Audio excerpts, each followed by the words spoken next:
Bonjour et bienvenue sur Algomius. Aujourd'hui, nous allons parler de complexité algorithmique. Alors, qu'est-ce que c'est que la complexité algorithmique? C'est simplement vérifier en fait en combien de temps, estimer théoriquement en combien de temps va passer une fonction qui sera programmée à partir d'un algorithme donné. Alors c'est quelque chose d'assez théorique au final, mais qui se vérifie assez bien dans la pratique. On avait vu d'ailleurs, quand on avait parlé des algorithmes de tri, qu'il y avait plusieurs façons de trier un tableau, et on avait plusieurs algorithmes que l'on avait détaillés. Maintenant qu'on a plusieurs solutions pour gérer un même problème, comment est-ce qu'en fait on distingue quelle est la meilleure solution pour régler notre problème? Et bien ça, en fait, la complexité algorithmique va nous y aider avec des espèces de règles mathématiques qui vont nous permettre de dire quel algorithme est meilleur qu'un autre. Alors aujourd'hui, on ne va pas tellement parler de tri, on va plutôt partir sur un sujet encore plus simple qui est la recherche dans une structure, donc recherche d'une valeur dans un tableau, et on va essayer de comprendre la complexité, comment de base, comment est-ce qu'elle se comprend, comment est-ce qu'elle s'applique, et comment est-ce qu'on peut finalement comparer plusieurs algorithmes déjà de recherche. Et puis une prochaine vidéo, on s'intéressera aux algorithmes de tri, et on essaiera de comparer les différents algorithmes que l'on a mis en place et que l'on a détaillés, et on essaiera de voir lequel est le plus performant, et est-ce que ça se vérifie vraiment ensuite quand on fera une expérience empirique. Donc aujourd'hui on parlera plutôt un petit peu de recherche dans un tableau. On avait déjà un petit peu abordé le sujet avec la recherche dichotomique, et aujourd'hui on va essayer de montrer que la recherche dichotomique est effectivement plus rapide que les autres méthodes de recherche. Et donc on va présenter un petit peu le problème, et puis ensuite on va essayer d'adapter notre fonction de recherche pour voir un petit peu. On va partir d'une fonction naïve, on va essayer de voir comment elle réagit, et puis on va aller vers une version plus optimisée, et on va voir en fait qu'on va retrouver ces valeurs-là théoriques grâce à la complexité algorithmique. Alors, pour présenter le problème de la recherche, tout simplement, on dispose en fait d'un tableau, par exemple un tableau d'éléments, un tableau d'entiers, mais ça pourrait être une chaîne de caractères, ou ça pourrait être un tableau d'éléments plus complexe. Et on va essayer de voir en fait si un élément est bien dans le tableau. Par exemple, alors là j'ai un tableau avec pas énormément de valeurs, j'ai un tableau avec 7 valeurs. Si par exemple je cherche la valeur 2, eh bien je sais qu'elle est dans le tableau, elle est en niveau à la case G4. Si jamais je cherche la valeur 11, eh bien je m'aperçois qu'elle n'est pas dans le tableau. Alors voilà, on va créer une fonction qui n'est pas beaucoup plus compliquée que ça, qui va permettre de savoir en fait si un élément est dans un tableau. Alors maintenant on a déjà quelques bases algorithmiques, donc ça ne devrait pas poser de problème ce genre de fonction. On va simplement faire une fonction recherche qui va prendre en paramètre, et bien on l'a dit, on a un tableau T, donc qui est un tableau d'entier dans ce cas-là, et on a un nombre n qui est un entier, qui est le nombre que l'on va chercher.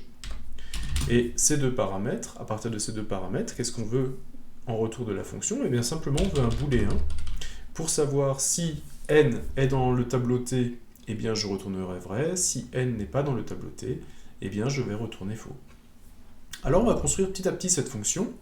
Dans un premier temps, on va la construire de façon assez naïve, et puis on va faire évoluer un petit peu cette fonction au cours du temps pour voir un peu comment l'améliorer. Et la complexité va nous montrer un petit peu comment est-ce qu'on peut améliorer les choses. Ok, alors qu'est-ce que je vais faire? Eh bien je vais déjà commencer par déclarer une variable locale à la fonction qui va contenir simplement la valeur de retour. Alors je vais l'appeler b, c'est simplement, ça va être une valeur booléenne, et puis je vais démarrer ma fonction. Alors qu'est-ce que je vais faire? Eh bien déjà je vais initialiser b pour ne pas l'oublier. B, qu'est-ce que je vais mettre dedans? C'est une variable booléenne, donc j'ai le droit de mettre que vrai ou de faux. Je vais mettre faux dedans en utilisant la logique que pour l'instant je n'ai pas trouvé n dans le tableau T. Alors j'ai pas encore cherché, mais j'ai pas encore trouvé. Donc dans le doute, je vais mettre que pour l'instant je ne l'ai pas trouvé. Ok, qu'est-ce que je vais faire ensuite? Ensuite je vais parcourir le tableau T à l'aide de ma variable e, donc e c'est simplement un élément denté. Ça veut simplement dire que dans le premier tour de la boucle, e va valoir 4, puis dans le deuxième tour, e va valoir 7, et je vais parcourir mon tableau comme ça. Donc pour e dans t, sachant que e va prendre successivement toutes les valeurs de t, qu'est-ce que je vais faire? Eh bien je vais vérifier est-ce que e est égal à n, ma valeur recherchée. Là je cherchais par exemple 11, dans le premier tour de boucle, e va valoir 4. Est-ce que 4 et 11 sont égaux? Non, donc je vais passer à la boucle au niveau suivant dans la boucle. E va valoir 7, est-ce que 7 est égal à 11? Non, je passe au niveau suivant, et ainsi de suite. Et je vais donc parcourir tout mon tableau. Donc si E est égal à N, ça veut dire que j'ai trouvé mon élément. Et dans ce cas-là, dans ma variable booléenne, je vais simplement indiquer cette fois-ci que B est cette fois-ci à vrai. Ok, je mets un fin si, je termine ma boucle. Et qu'est-ce qui se passe en fait quand je suis arrivé à la fin de ma boucle et que je n'ai pas, trouvé la valeur? Eh bien tout simplement, je ne suis jamais rentré dans ceci, je n'ai jamais mis la valeur B à vrai, et donc du coup la valeur B est toujours à fausse. Donc ce qu'il ne faut pas que j'oublie, c'est effectivement que dans le retour de la fonction, je mette bien la valeur de B. Et voilà, ma fonction recherche est déjà écrite, tout simplement. Donc la valeur qui cherche n dans t, tout simplement, va finalement, je vais l'utiliser comme ça. Maintenant, on va aller un petit peu plus loin, on va voir un peu comment elle fonctionne, cette fonction. On va voir un peu, on va la faire tourner, on va un peu la tracer, et on va voir qu'elle a quand même quelques inconvénients. Bon. En termes de complexité, on réfléchit souvent dans 3 cas. On réfléchit dans le meilleur cas, dans le cas moyen et dans le pire cas. Alors là, pour la fonction de recherche, on va essayer de définir quels sont le pire cas, le meilleur cas. Le cas moyen est un peu plus difficile à définir, c'est un petit peu le cas, c'est vraiment le cas moyen que je peux avoir, c'est-à-dire quelque chose d'assez aléatoire entre le pire des cas et le meilleur. Mais le meilleur des cas et le pire des cas, on va rapidement pouvoir le définir. Qu'est-ce que c'est que le meilleur des cas? En fait, le meilleur des cas, dans la recherche, ça serait tout simplement de dire je commence ma recherche et le premier élément que je vérifie, c'est déjà le bon. Ça serait le meilleur des cas. Quand est-ce qu'on obtient le meilleur des cas dans cet algorithme? Eh bien, en fait, tout simplement, la première valeur de mon tableau, c'est 4. Eh bien, on peut imaginer que si je cherchais la valeur 4, je serais dans le meilleur des cas. Je cherche 4, je commence par le début du tableau, j'ai déjà trouvé mon élément, et donc, je suis dans le meilleur des cas. Le pire des cas, dans cet élément-là, serait de dire, en fait, j'ai parcouru tout mon tableau et j'ai rien trouvé. J'ai parcouru tout mon tableau et j'ai rien trouvé. Donc ça serait un nombre, typiquement, qui ne serait pas dans le tableau. Voilà un petit peu dans le domaine de la recherche, quels seraient les meilleurs et les pires cas. Donc comment est-ce que ça se traduirait dans l'algorithme que je viens d'écrire? Alors, le meilleur des cas, en fait, tout simplement, j'aurai mon tableau 4, 7, 3, 2, 8, 9, 6, et je cherche le nombre 4. Qu'est-ce qui va se passer dans ma fonction? Alors, je vais rentrer, j'ai mon booléen, j'ai booléen info, E dans le premier tour de boucle va valoir 4, donc E est égal à N, oui, je cherche N et je cherche 4 et j'ai 4 dans le premier élément de mon tableau, donc B devient vrai, j'ai mon fin si, j'ai mon fin pour, et je passe à l'élément suivant. Donc ça veut dire que je passe tout simplement, donc de 4 devient 7, I 7 n'est pas égal à 4, donc je ne rentre pas dans le B égal à vrai, je termine le pour, et ainsi de suite. Je vais analyser 3, qui est dans est-ce que cette fois-ci la valeur 3 est égale à 4, toujours pas, je rentre pas dans le si, et je continue mon pour. Donc là vous comprenez déjà la difficulté de cet algorithme, enfin le problème que pose cet algorithme, c'est que même si l'élément est en tête de tableau, c'est-à-dire que même si je suis dans mon meilleur cas, en fait, je ne vais pas arriver à améliorer le temps. C'est-à-dire que mon algorithme va quand même parcourir tout le tableau jusqu'à la fin, même s'il a trouvé dès le premier élément. Et donc, en fait, cette complexité, qu'est-ce que ça veut dire, tout simplement? Eh bien, en fait, on peut analyser combien de fois on va s'apercevoir déjà que la complexité est en fonction de la taille de l'entrée. C'est-à-dire que si mon tableau a 7 éléments, eh bien cette boucle-là va être parcourue 7 fois. Et donc si mon tableau a n éléments, eh bien je vais donc parcourir simplement la boucle n fois.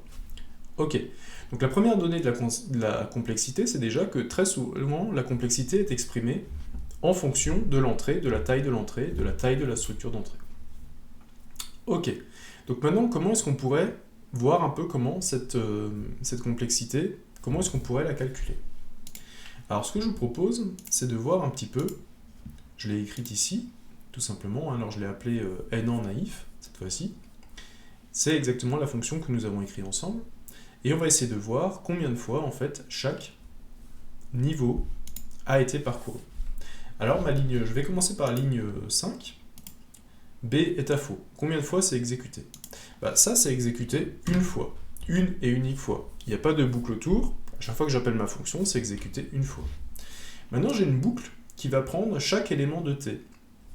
Chaque élément de t, ça veut dire que cette boucle va avoir lieu le nombre de fois identique aux éléments de t. Donc si j'ai un tableau de 7 éléments, en fait, je vais parcourir 7 fois, mais on va essayer de généraliser.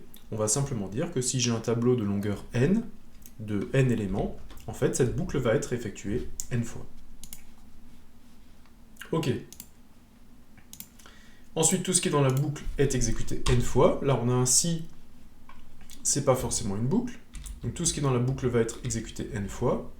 Le si, en fait, oui, n'est pas une boucle, donc on n'a pas de notion de complexité. Et enfin, on va faire un et un seul retour qui va nous permettre d'avoir la réponse B, la réponse soit faux, soit vrai, suivant dans le cas dans lequel on est.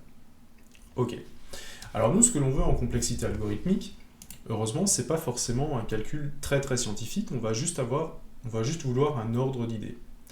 Alors un ordre d'idées, comment ça va se calculer? Ben, si je fais la somme de toutes les complexités que j'ai mis en place pour les lignes, tout simplement, je vais me retrouver avec une complexité qui est de 1, 2, 3, 4, 5n, donc 5 fois n, plus 2. Ok. Donc là, en fait, on a l'impression que ça ressemble de nouveau à une fonction affine, hein, 5x plus 2. Et donc, en fait, c'est pour ça qu'on peut dire aussi que cet algorithme, il est linéaire, comme on disait justement pour les fonctions affines. En fait, sa représentation graphique va être une ligne droite. Mais nous, en tant qu'informaticiens, en fait, on ne va pas garder forcément les constantes, on veut juste l'ordre d'idées. C'est-à-dire, est-ce qu'on veut que cet algorithme il est linéaire, est-ce qu'il est polynomial, est-ce qu'il sera plutôt en forme comme quand vous avez par exemple f de x égale x au carré, vous avez une parabole. Comment en fait va évoluer cet algorithme en fonction de l'entrée? Est-ce qu'il va être à temps constant? Est-ce qu'il va évoluer en même temps que la taille de l'entrée? Ou alors est-ce qu'il va être au carré de la taille de l'entrée? Donc nous, on va se débarrasser des constantes, et on va simplement garder que cet algorithme est d'ordre n, tout simplement. Donc cet algorithme est d'ordre n, et on a des notations naturellement pour le dire. On a les notations des pires, moyens et pires cas, sont simplement, je peux donc avoir, le meilleur des cas va être en oméga de n, le pire des cas va être en O de n, et le cas moyen va être en θ de n. Donc en fait cet algorithme, comme je vous l'ai expliqué, en fait dans le pire des cas et dans le meilleur des cas, il va quand même traverser tout le tableau. C'est pour ça que vous avez un meilleur des cas qui est en oméga de n et un pire des cas qui est en grand O de n. Et c'est pour ça que effectivement le cas moyen, lui qui se situe entre les deux, se trouve aussi en θ de n. Donc c'est quelque chose en fait qui en analysant n'est pas forcément très intuitif. C'est pas comme ça que nous on ferait en tant qu'être humain. Nous, on se dirait, ben voilà, si je tombe déjà sur la bonne valeur dès le début, ben je ne vais pas parcourir le tableau en entier. Je vais dire que j'ai trouvé, et puis je vais m'arrêter ici. Ok. Donc, ce que l'on va essayer de faire dans un premier temps, c'est déjà améliorer le meilleur cas. Le meilleur cas, il se produit, je vous le rappelle, quand l'élément cherché, c'est effectivement le premier élément du tableau. Donc, ce qu'on voudrait, c'est que quand on cherche l'élément, en fait, et qu'on le trouve, eh bien, directement, on retourne que l'on a trouvé, et on ne continue pas dans le tableau. Alors cette modification, finalement, elle est très facile à faire. Il suffit, en fait, de dire que si jamais j'ai trouvé E qui est égal à N, en fait, tout simplement, ici, je vais retourner vrai. Dans ma valeur de retour, je vais directement retourner vrai. Et donc, en fait, la fonction va s'interrompre dès que j'ai trouvé un élément, et ne va pas aller jusqu'au bout. Ok. Donc si on reprend un petit peu cette fonction, on a B que l'on met à faux, et on retourne B. Ok, mais on retourne B, maintenant on ne change plus la valeur de B. Donc en fait, si la valeur de B est toujours à faux, en fait, tout simplement, je n'ai plus besoin de valeur B. Je vais simplement mettre faux ici, et je vais supprimer la variable B, ce qui en plus me fait une valeur en moins, et ce qui va donc utiliser beaucoup moins de mémoire. Ok. Logiquement, est-ce que ça se tient ? Bah oui, en fait, je vais parcourir tous les éléments de T. Si je trouve que la valeur n que je cherche est bien dans le tableau T, eh bien je vais retourner vrai. Et si jamais j'ai quitté la boucle et que je suis toujours dans la fonction, eh bien tout simplement, c'est que j'ai parcouru tout le tableau, que je ne l'ai pas trouvé, et donc je vais rendre la valeur faux. Je n'ai pas trouvé dans le tableau. Donc maintenant, on a vu qu'on a amélioré finalement le meilleur cas. Le meilleur cas a été grandement amélioré. Donc, si je reprends au niveau des améliorations ici, alors je vais voir c'est du cas moyen. Pour l'instant, le pire des cas, il est toujours en haut de n. Ça veut dire que je suis toujours obligé de parcourir n éléments dans mon tableau pour pouvoir arriver à... je dois toujours parcourir n éléments pour voir si le comparer élément par élément.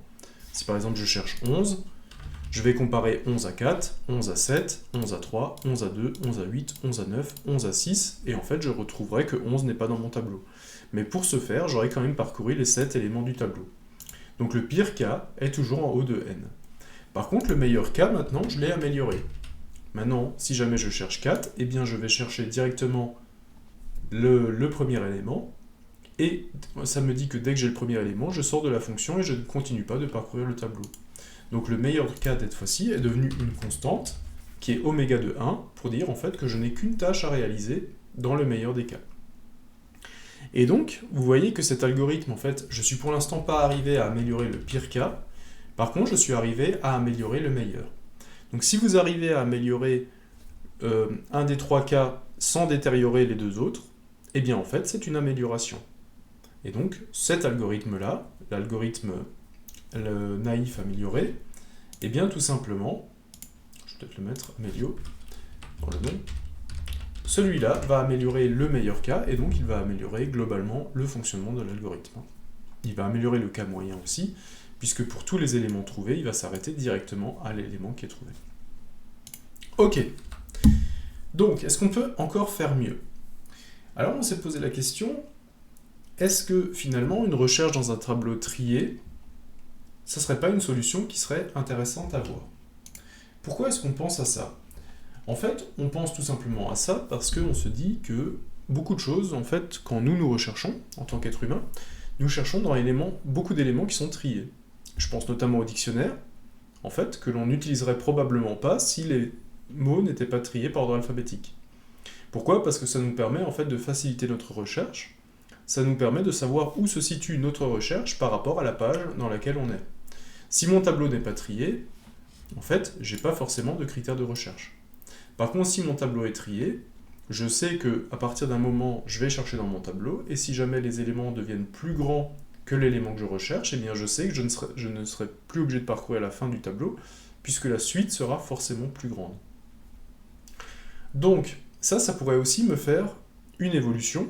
Alors, c'est toujours pas une évolution dans le pire des cas, parce que même avec un tableau trié, si jamais je retrouve un élément qui est plus grand que tous les éléments de mon tableau, eh bien je vais de nouveau me retrouver sur un pire cas de O de n. Alors essayons de voir comment est-ce qu'on pourrait modifier la fonction que l'on a écrite jusqu'à présent, en partant du principe que mon tableau est trié. Alors je vais toujours garder ça, tout simplement. Alors je parcours les éléments de t, et si l'élément est dans le tableau t, eh bien je retourne vrai. Ok, ça je vais le garder. Sinon, qu'est-ce que je fais? Eh bien je vais repartir sur un autre test. Alors, pardon. Ah, c'est le développeur qui reprend le dessus. Alors, sinon, je vais juste tester autre chose. C'est quoi? C'est tout simplement, si l'élément dans le tableau devient plus grand que la valeur que je cherche, et je sais que mon tableau est trié par ordre ascendant, et bien tout simplement, ça veut dire que j'ai un élément du tableau qui devient plus grand que la valeur que je cherche. Et comme mon tableau est trié, eh bien je sais que je n'aurai plus cet élément-là dans la suite du tableau, puisque tous les éléments vont être plus grands ensuite. On va le détailler après. Donc si je retrouve un élément dans mon tableau qui est plus grand que l'élément que je cherche, eh bien je peux interrompre la fonction, tout simplement, et retourner faux. Tout simplement. Donc si je trouve n dans mon tableau, je retourne vrai. Si je retrouve une valeur dans mon tableau qui est plus grand que la valeur que je cherche, alors que je sais que mon tableau est trié, eh bien je peux retourner faux. Et ce retour faux qui est ici, il va servir plus que dans un seul cas, c'est simplement quand l'élément que vous cherchez est plus grand que tous les éléments du tableau.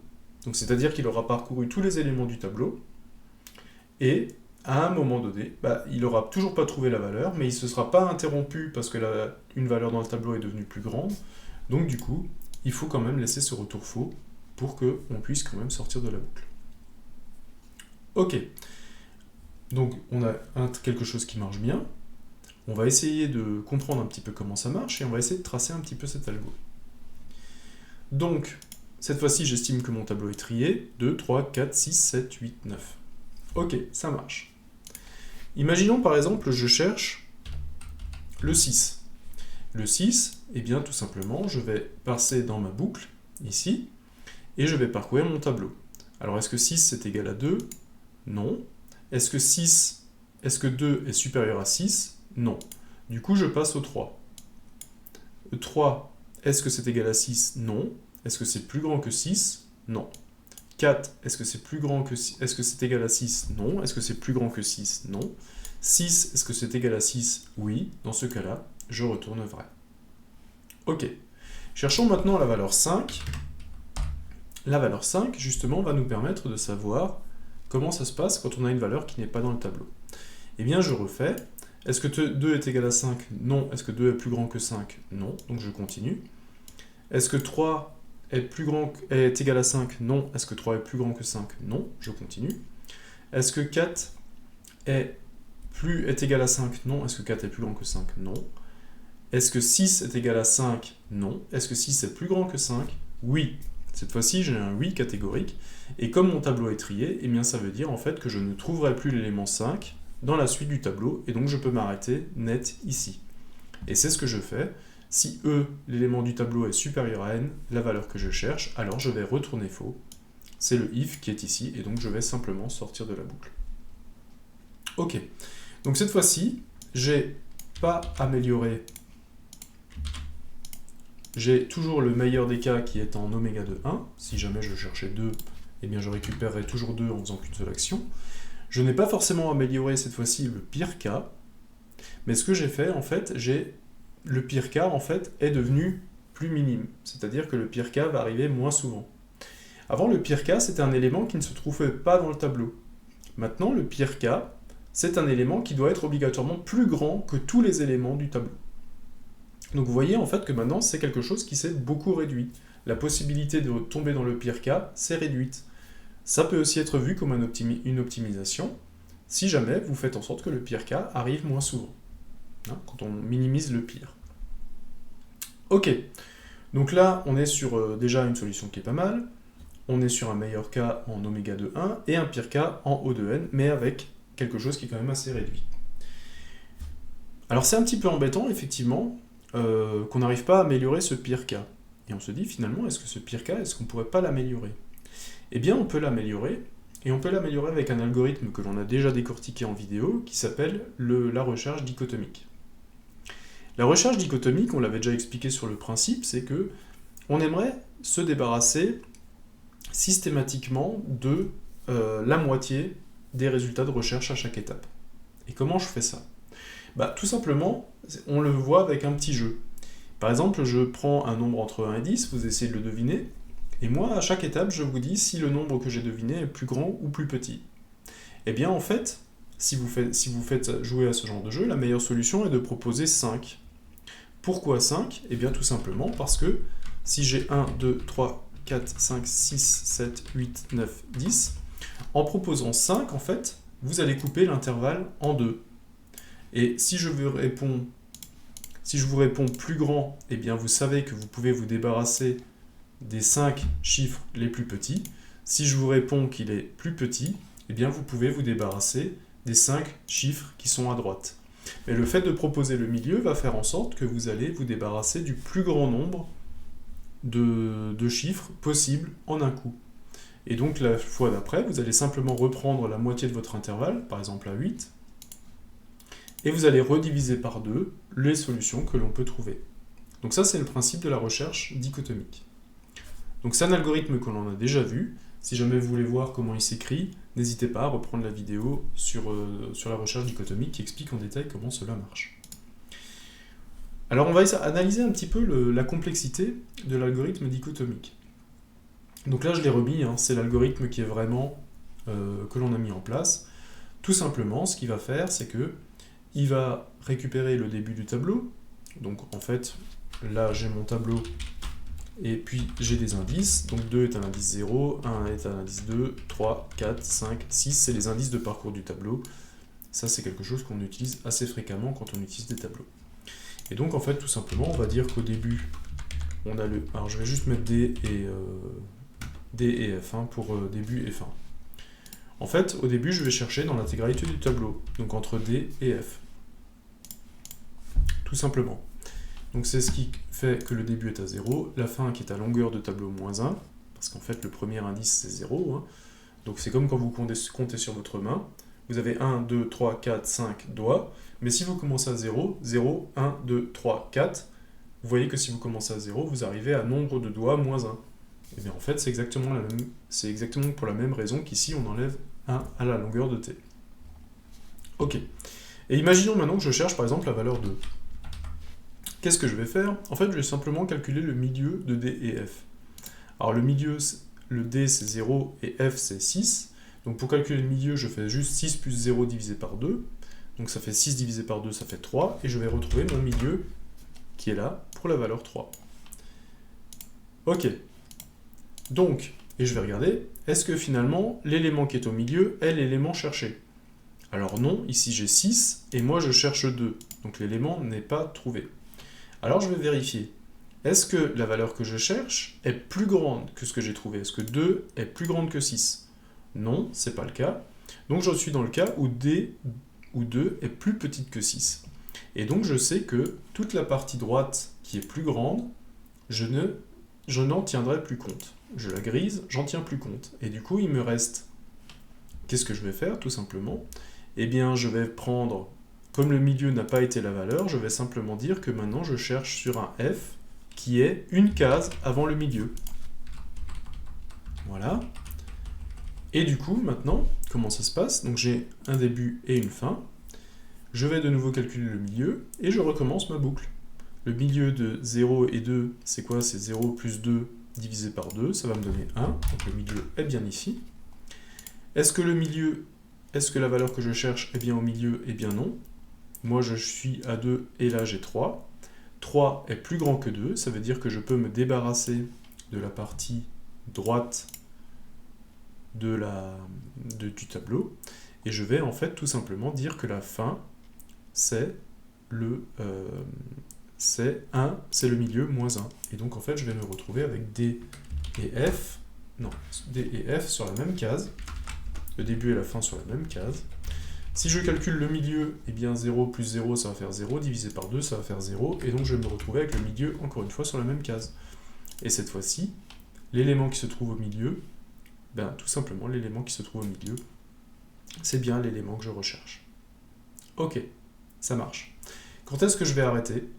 Eh bien en fait, je vais arrêter tout simplement quand le début sera plus petit que la fin. C'est-à-dire qu'à un moment donné, je vais réduire mon intervalle, et à un moment donné, en fait, la fin et le début vont s'inverser, et ça veut dire, ce sera le signe pour moi, en fait, que la valeur n'existe pas dans le tableau.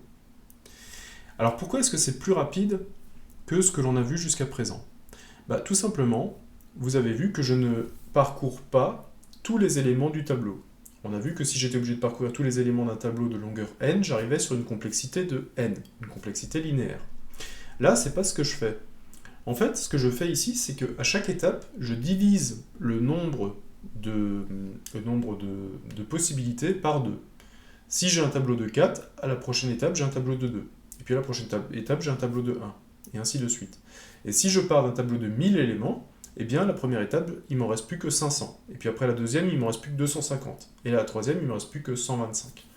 Et donc, il y a une possibilité de l'écrire en algorithmie, qui est simplement de dire, alors le meilleur des cas, quel est le meilleur des cas ici, tout simplement? Eh bien, le meilleur des cas, ce serait simplement qu'on le trouve du premier coup. Comment est-ce qu'on le trouverait du premier coup? Tout simplement, on chercherait l'élément qui est vraiment au milieu du tableau. Si par exemple je cherche 6, par exemple, que j'ai un début et une fin, début, fin, ça va faire 0 plus 6 divisé par 2, le milieu va être à 6, le milieu est à 6, je cherche 6, j'ai déjà terminé, il m'a fallu une étape. Donc le meilleur cas est toujours en oméga de 1 cette fois-ci. Donc ça n'a pas changé par rapport à la recherche dans tableau trié tout à l'heure. Donc en fait, on n'a déjà pas empiré un cas de recherche. Et dans le pire des cas, comment il s'exprime? Eh bien, tout simplement, il va s'exprimer en disant que O de n, cette fois-ci, je vais utiliser une notation scientifique qui est log2 de n.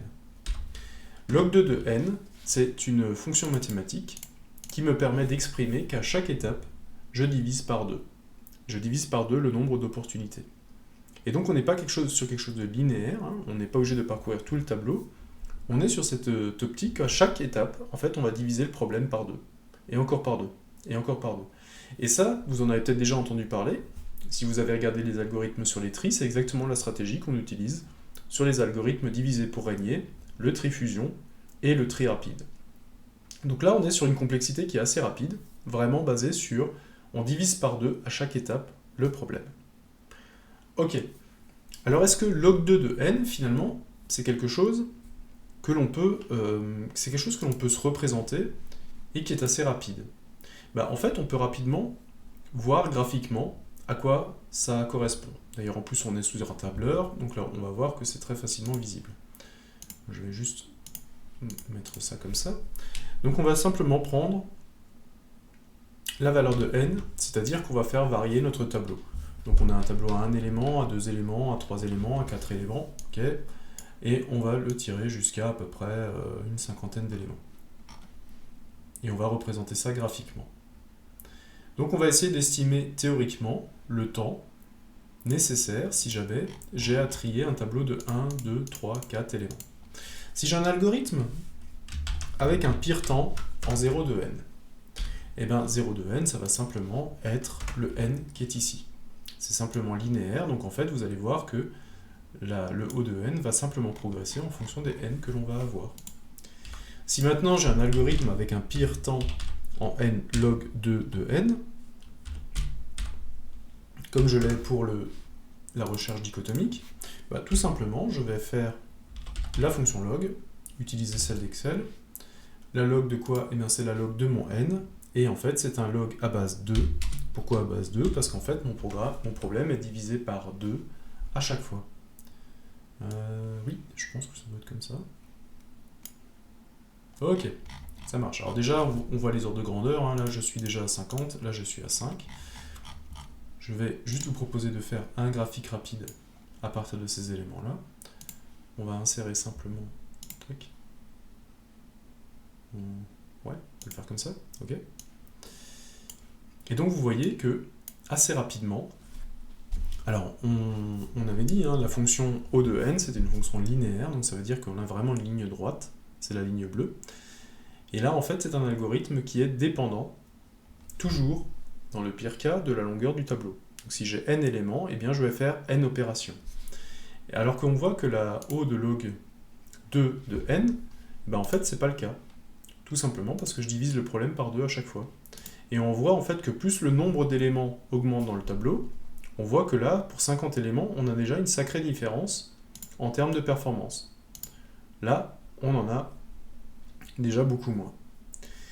Donc c'est-à-dire que ça, c'est quelque chose, on pourrait extrapoler à droite, hein, c'est-à-dire que la tendance va se continuer, ça c'est une droite, donc il va continuer à l'infini, et on voit que la fonction log, elle va plutôt se tasser, et donc en fait c'est pour ça qu'on va toujours avoir une meilleure solution.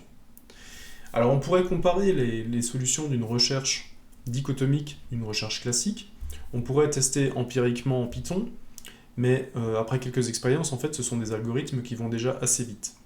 Même une complexité de n, c'est quelque chose qui va très très rapidement sur un ordinateur. Et on arrive plus vite à la limite en fait du nombre d'éléments stockables par le tableau que vraiment montrer significativement qu'il y a une différence. On le fera par contre avec les tris, on programmera des tris et on essaiera de voir comment est-ce qu'on peut vérifier qu'un tri est vraiment beaucoup plus rapide qu'un autre. Mais vous voyez que si jamais vous arrivez à améliorer un algorithme qui a un pire cas en 0 de n dans un algorithme qui fait la même chose en log 2 de n, en fait, vous allez être beaucoup plus rapide. C'était un petit peu pour vous montrer la différence que l'on peut avoir rien qu'en modifiant la complexité d'un algorithme. Donc cette première vidéo qui fait une introduction à la complexité, elle avait pour but de vous montrer sur un exemple très simple qu'est le tri, qu'on peut comprendre rapidement les notions de complexité, d'essayer de déterminer quel est le meilleur des cas, d'essayer de déterminer quel est le pire des cas. Et à partir de là, on peut voir qu'une fonction que l'on a écrite, eh bien, on peut toujours la modifier, l'améliorer. Alors, on va peut-être pas toujours trouver une solution qui améliore le meilleur des cas et le pire des cas. Mais par contre, si on arrive à améliorer un des cas sans détériorer l'autre, eh bien, en fait, ça va améliorer la sortie globale de l'algorithme. Là, sur une fonction, au début, on a écrit une fonction naïve qui avait un meilleur cas et un pire cas de l'ordre de n. Et on a vu, on s'est attaché à déjà essayer de voir si on pouvait améliorer le meilleur cas. En améliorant le meilleur cas, on améliore le cas moyen aussi. Et puis on a vu qu'on pouvait améliorer le pire cas également avec un algorithme en log 2 de n, en s'inspirant en fait de choses que l'on fait nous-mêmes. Quand par exemple on prend un dictionnaire pour chercher un mot, c'est exactement ce que l'on fait. On ouvre le dictionnaire au milieu. Si le mot que l'on cherche est avant, eh bien en fait je peux éliminer toute la partie arrière du dictionnaire. Si le mot est à la suite dans l'ordre alphabétique, je sais que je peux enlever toute la partie avant. Et c'est comme ça en fait que je peux progresser beaucoup plus rapidement. Alors, ce que l'on n'a pas vu et quelque chose dont on n'a pas vraiment discuté, c'est que si vous cherchez dans un tableau d'éléments triés, naturellement, il va falloir aussi trier ces éléments-là. Et trier est une opération qui, elle-même, va consommer du temps, qui va avoir une certaine complexité. Donc, de temps en temps, vous allez avoir des algorithmes qui vont se baser sur une structure triée. Il ne faudra pas négliger aussi que le temps de tri qui est nécessaire. Parfois, on va se retrouver sur des problèmes où on peut trier une fois les éléments et les utiliser, faire plusieurs recherches dessus, donc là c'est très rentable. Si jamais vous avez à trier le tableau d'éléments pour faire une seule recherche, il va peut-être falloir se poser la question, est-ce que c'est rentable ou pas? Et pour savoir si c'est rentable ou pas, je vous donne rendez-vous à très vite pour qu'on puisse aussi voir la complexité des algorithmes de tri et qu'on ait aussi une bonne idée à ce niveau-là de ce que ça va nous consommer par rapport à l'algorithme de recherche. À bientôt!